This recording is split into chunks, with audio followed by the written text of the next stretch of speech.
Hello नमस्ते प्रणाम रोरा सबके बीच बेटी विवाह गीत लेके आइल बनी। अच्छा लगी तो लाइक कमेंट शेयर करम जा। चंदन बगिया में दोई रे समधिया से दूनो समधि खेले जुआ सारे रे लालाना से दूनो समधि खेले जुआ सारे रे लालानावा। चंदन बगिया में दोई रे समधिया से दूनो समधि खेले जुआ सारे रे लालानावा से दूनो समधि खेले जुआ सारे रे लालानावा।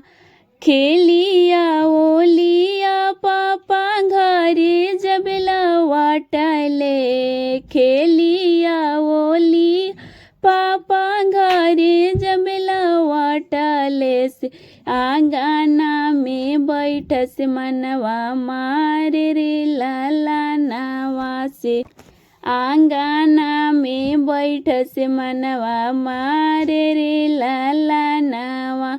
घर में से निकलली बेटी हो सुंदर बेटी घर में से निकलली बेटी सुंदर बेटी काहे पापा बैठला मनवा मारे रे लालानावा से काहे पापा बैठला मनवा मारे रे लालानावा।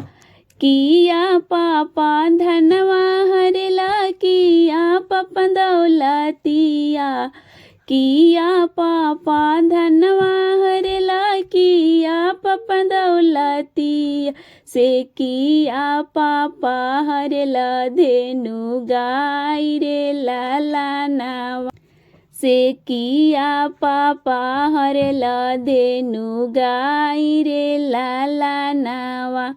नाही हम धनवा हरनी नाही हम दौलतिया नाही हम धनवा हरनी नाही हम दौलती से नाही हम हरनी धेनु गाय रे लालानावा से नाही हम हरनी धेनु गाय रे लालानावा।